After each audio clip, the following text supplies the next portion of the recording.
మనతో మాట్లాడడానికి AP chairperson Rayapati Shailaja ఉన్నారు. మేడం చెప్పండి, ఈ ఘటన ఎలా చూస్తారు? జరిగింది. అందరినీ కూడా చాలా కలిసివేసింది. అంటే సరదాగా ఒక మూవీ చూడటానికి వెళ్ళిన అమ్మాయి అలా అయిపోవటం నిజంగా బాధాకరం. ఏదైతే ఇన్సిడెంట్ జరిగిందో డాక్టర్ పేరెంట్స్ కూడా ఎంతో కష్టపడి, మీరు చూసారు బ్యాక్గ్రౌండ్ కూడా మన అందరం కూడా చూస్తున్నాం, కష్టపడి చదివించిన ఒక అమ్మాయి ఫస్ట్ ఇయర్ పీజీ జాయిన్ అయ్యి కరెక్ట్ అందొచ్చే టైంకి ఇలా జరగటం నిజంగా తల్లిదండ్రులకే కాదండి, అందరికీ ఇట్స్ బిగ్ షాక్. అంటే డ్రంక్ అండ్ డ్రైవ్ చేసినటువంటి కేసులు మనం చూసాం. ఒక కర్నూలులో జరిగిన ఒక ఘటనలో 19 మంది దహనమైనటువంటి సిచ్యువేషన్ ఉంటే, ఈరోజు నిండు ప్రాణం, ఇంకోటి రాజమండ్రిలో ప్రియాంక ఇష్యూస్.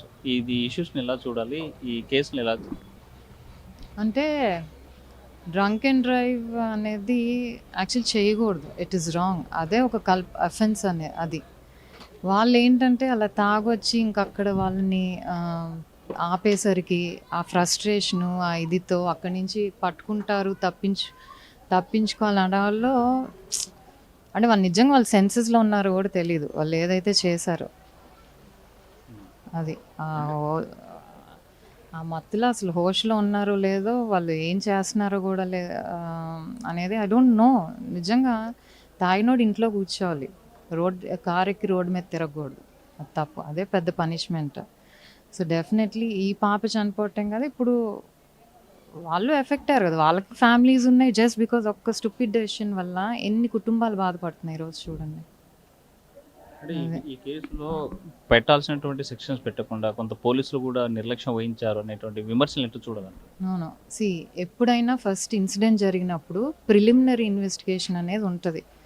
అండ్ ఇప్పుడు హాస్పిటల్ నుంచి ఫోన్ వస్తుంది, మేము వీరన్న హాస్పిటల్ కాబట్టి తెలుస్తుంది. ఎమ్మెల్సీ ఏదైనా యాక్సిడెంట్ కేసు వచ్చినా, లేకపోతే ఎవరైనా కొట్టిన కేసు వచ్చినా, అబ్యూజ్ ఎలా ఉన్నా, వైలెన్స్ కేసు వచ్చినా ఫస్ట్ ఎమ్మెల్సీ చేసి వెంటనే ఆ కన్సర్న్ పోలీస్ స్టేషన్ వాళ్ళకి చెప్తాము. సో అక్కడ వాళ్ళు తీసుకున్న హిస్టరీ ప్రకారం విట్నెస్లు కానివ్వండి, లేకపోతే ఎఫెక్ట్ అయిన వాళ్ళు కాన్షియస్గా ఉంటే వాళ్ళు ఏం చెప్తారో దాన్ని బట్టి సెక్షన్స్ పెడతారు. ఎందుకంటే వెంటనే ఆ తర్వాత వాళ్ళు ఇన్వెస్టిగేషన్ మొదలు పెడతారు. ఆ ఇన్వెస్టిగేషన్ మొదలుపెట్టినప్పుడు సెక్షన్స్ మారుతాయి. ఇప్పుడు వాళ్ళు చెప్పింది విని ఒకవేళ డిలే చేసాం అనుకోండి, సరే ఇన్వెస్టిగేషన్ చేశాక అప్పుడు కేసు కడదాం, సెక్షన్స్ పెడదాం, మళ్ళీ అది ఇష్యూ అవుతుంది. ఎప్పుడైనా మనం సెక్షన్స్ మార్చుకోవచ్చు, కేసు బట్టి ఏదైతే మనకి ఎవిడెన్సెస్ వస్తాయో వీటన్నిటి బట్టి ఎప్పటికప్పుడు సెక్షన్స్ మార్చుకోవచ్చు. అండ్ సో వాళ్ళ లాయర్ సలహా తీసుకోవటం కానీ, ఆల్రెడీ ఎస్పీ గారితో మేము అందరం టచ్లోనే ఉన్నాం. ఎస్పీతో మాట్లాడితే ఆయన మినిట్ బై మినిట్ ఏం జరిగింది, ఐ థింక్ రీసెంట్గా కూడా ప్రెస్ కాన్ఫరెన్స్ పెట్టారు ఆయన. 10కి జరిగితే వెంటనే వాళ్ళు హాస్పిటల్కి వెళ్ళటం, 1 కల్లా ఎఫ్ఐఆర్ ఫైల్ చేయటం, మళ్ళీ మార్నింగ్ వెళ్ళి ఆ కెమెరాస్ ఇవన్నీ చూసి ఇన్వెస్టిగేషన్, మళ్ళీ సెక్షన్స్ మార్చడం, వాళ్ళని మెజిస్ట్రేట్ ముందు పెట్టడం, ఎక్కడా కూడా డిలే జరగలేదండి. కాకపోతే ఏంటంటే ఇన్సిడెంట్ అనేది బయటికి రావటం డిలే అయింది. మరి ఎందుకో 2-3 డేస్ మరి ఎవరికి తెలియలేదో ఏంటో. యూజువలీ అన్ని ఇన్సిడెంట్స్ కూడా మనకి బయటికి రావు, యాక్సిడెంట్స్ అనేవి జరుగుతూనే ఉంటున్నాయి కానీ జరగవు. సో అది వచ్చేసరికి కొంచెం doctor definitely students are all very upset. మహిళలకి భద్రత లేదు, కూటమి ప్రభుత్వం భద్రత కల్పించలేకపోతుంది అనేటువంటి విమర్శలు ఎట్లా చూడండి? ఏ విషయంలో చెప్తారండి? ఎక్కడ ఒక కేసు జరిగింది వాడికి శిక్ష పడలేదని చెప్పండి, జరగట్లేదు అంటాం తప్పు, అవునా కాదు? అంతకుముందు 5 years I don't want to talk about it, ఒక కమిషన్గా I don't want to talk about it. But ఏదైతే ఈ గవర్నమెంట్ వచ్చాక చాలా క్లియర్గా ప్రతిసారి చెప్తున్నారు కదా. ఈవెన్ మా దగ్గరికి ఏమైనా వచ్చినా కూడా ఏదన్నా తేడా జరుగుతుందంటే వెంటనే we make sure we call the SP, సిఐతో మాట్లాడతాం, ఆఫీస్ నుంచి మాట్లాడతాం, ఏం సెక్షన్స్ పెట్టారు, ఇవన్నీ కూడా మేము కనుక్కుంటూనే ఉంటాం. There is no chance. అమ్మాయి ఎవరికైనా అమ్మాయేనండి, ప్రాబ్లం అమ్మాయి. రేపు ఒకరికి జరిగింది, రేపు మన ఇంట్లో జరగచ్చు. అందరికీ ఒకే న్యాయం ఒకేలాగా జరగాలనే కోరుకుంటాము. ఎవరో చెప్పారని, ఎవరో చేస్తారని దాన్ని ఎవరికి ఇష్టం వచ్చినట్టు సెక్షన్లు మాడిఫై చేసుకుంటూ చేయరు. అక్కడ అఫెన్స్ జరిగిందా లేదా, సెక్షన్స్ మాత్రం ఒక కేసు జరగాలన్నప్పుడు గట్టిగా పెట్టాల్సిందే. దాంట్లో టైం తీసుకున్నా సరే ప్రాపర్ సెక్షన్స్ పెట్టకపోతే కేసు నిలబడదు. అందుకే పోలీసులు కూడా యూజువలీ చాలా కేసెస్లో ప్రాపర్ సెక్షన్స్ లీగల్ అడ్వైస్ తీసుకొని కొంచెం టైం తీసుకున్నా కూడా the make sure proper sections పెడతారు సో దట్ వాళ్ళు బయటికి రాకుండా చేస్తారు. మనం ఏదో సెక్షన్ పెట్టేసి వాడు రేపు బయటకు వస్తే అది ఎవరికండి ప్రాబ్లమ్? మనకే కదా. ప్రాపర్ సెక్షన్స్ పెడితే వాడు బయటికి రాకుండా ఉండాలి, మెజిస్ట్రేట్ దగ్గర ఆ కేసు నిలబడాలి. అలా చేయాలి పోలీసులు, and that is what is happening. Finally బాధిత కుటుంబ సభ్యులకి ఏం చెప్పదలుచుకున్నారు? ప్రభుత్వం నుంచి ఎలాంటి భరోసా అది ముఖ్యం, నేనేం చెప్పక్కర్లేదండి. ముఖ్యమంత్రి గారు ఆల్రెడీ రెస్పాండ్ అయ్యారు. ఏదైతే శిక్ష అనేది I think they'll follow it up, court వరకు కూడా ఫాలో అప్ చేసుకొని పెడతారు. అండ్ ఎక్స్గ్రేషియా కూడా ఐ థింక్ అనౌన్స్ చేశారు 20లో. అది మనిషిని తీసుకురాదు, బట్ అట్లీస్ట్ ఆ బాధలో మేము ఉన్నాము, మేము సాయం ఉన్నామని గవర్నమెంట్ చెప్పే ఒక హామీ అది. ఫైనల్గా సూటిగా ఈ పబ్లిక్ ఏం చెప్పదలుచుకున్నారు ఇలాంటి ఘటనల నేపథ్యం? ఒకటి, ఘటన జరగటం దురదృష్టకరం. ఇప్పుడు మందు అనేది అంటారా, అది అన్ని చోట్ల ఉంది, కానీ అది తీసుకున్నప్పుడు మనం ఎలా ఉండాలనేది మనకి తెలియాలి. ఇంట్లో తీసుకో, కూర్చో. నువ్వు రోడ్డు ఎక్కి ఇంకొని చంపుతానంటే అట్లా, అది తప్పు. సో ప్రజలు ఆ విధంగా ఆలోచించి, మంచి చెడు ఏంటో ఆలోచించి చూసి, నువ్వు తప్పు చేసావు, వాడితో గొడవ పడ్డావు, ఆగి అక్కడ మాట్లాడితే అయిపోయేది. సమాధానం వాడికే చెప్పుకోవాల్సింది. ఆ సెక్యూరిటీ వాడేదో చేస్తున్నాన్ని హడావుడికి వెళ్ళిపోయి ఒక ప్రాణాన్ని బలి తీసుకుని అమ్మాయిని తీసుకురాలేం కదండి.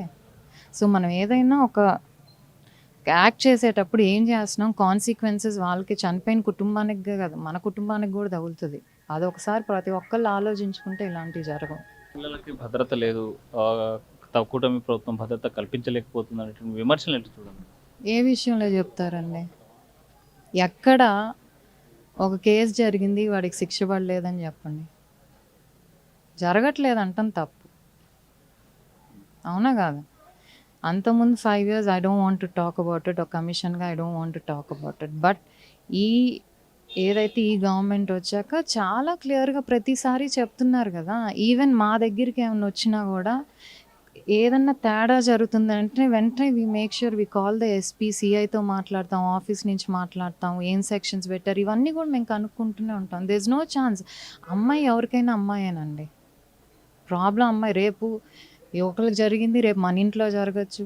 అందరికీ ఒకే న్యాయం ఒకేలాగా జరగాలనే కోరుకుంటాము.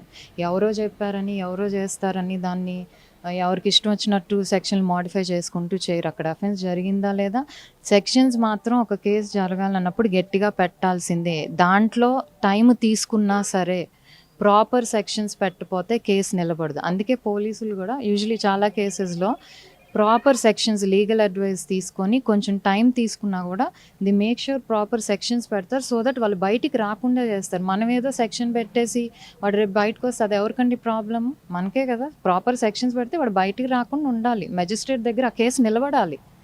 అలా చేయాలి పోలీసులు, and that is what is happening. Finally బాధిత కుటుంబ సభ్యులకి ఏం చెప్పదలుచుకున్నారు? ప్రభుత్వం నుంచి ఎలాంటి భరోసా అది ముఖ్యం, నేనేం చెప్పక్కర్లేదండి. ముఖ్యమంత్రి గారు ఆల్రెడీ రెస్పాండ్ అయ్యారు. ఏదైతే శిక్ష అనేది I think they'll follow it up, court వరకు కూడా ఫాలో అప్ చేసుకొని పెడతారు. అండ్ ఎక్స్గ్రేషియా కూడా ఐ థింక్ అనౌన్స్ చేశారు 20లో. అది మనిషిని తీసుకురాదు, బట్ అట్లీస్ట్ ఆ బాధలో మేము ఉన్నాము, మేము సాయం ఉన్నామని గవర్నమెంట్ చెప్పే ఒక హామీ అది. ఫైనల్గా సూటిగా ఈ పబ్లిక్ ఏం చెప్పదలుచుకున్నారు ఇలాంటి ఘటనల నేపథ్యం? ఒకటి, ఘటన జరగటం దురదృష్టకరం. ఇప్పుడు మందు అనేది అంటారా, అది అన్ని చోట్ల ఉంది, కానీ అది తీసుకున్నప్పుడు మనం ఎలా ఉండాలనేది మనకి తెలియాలి. ఇంట్లో తీసుకో, కూర్చో. నువ్వు రోడ్డు ఎక్కి ఇంకొని చంపుతానంటే అట్లా, అది తప్పు. సో ప్రజలు ఆ విధంగా ఆలోచించి, మంచి చెడు ఏంటో ఆలోచించి చూసి, నువ్వు తప్పు చేసావు, వాడితో గొడవ పడ్డావు, ఆగి అక్కడ మాట్లాడితే అయిపోయేది. సమాధానం వాడికే చెప్పుకోవాల్సింది. ఆ సెక్యూరిటీ వాడేదో చేస్తున్నాన్ని హడావుడికి వెళ్ళిపోయి ఒక ప్రాణాన్ని బలి తీసుకుని అమ్మాయిని తీసుకురాలేం కదండి. సో మనం ఏదైనా ఒక యాక్ట్ చేసేటప్పుడు ఏం చేస్తున్నాం, కాన్సిక్వెన్సెస్ వాళ్ళకి, చనిపోయిన కుటుంబానికి కదా, మన కుటుంబానికి కూడా తగులుతుంది. అది ఒకసారి ప్రతి ఒక్కళ్ళు ఆలోచించుకుంటే ఇలాంటివి జరగవు. చూసుకుంటే తప్పనిసరిగా బాధిత కుటుంబానికి అండగా ప్రభుత్వం ఉంటుంది. అయితే తాగినటువంటి వాళ్ళు ఎవరైతే ఉన్నారో వాళ్ళు రోడ్డు మీదకి రావద్దు, ఇంకొకరికి గర్భశోకం పీల్చి ఆవేదన వ్యక్తం చేస్తున్నటువంటి పరిస్థితి కనిపిస్తుంది. వీడి చంద్రశేఖర్తో ఉసన్ RTV. దేశం కోసం ప్రాణాలర్పించిన అమరవీరుల త్యాగాలకు నివాళిగా దేశభక్తిని చాటే మహా సైకిల్ ర్యాలీ ఆగస్టు 15 ఉదయం 6 గంటలకు బొల్లారం వార్ మెమోరియల్ నుంచి కూకట్పల్లి లులుమాల్ వరకు. లులుమాల్ ఇండియన్ ఆర్మీ సౌజన్యంతో RTV digital news media partner.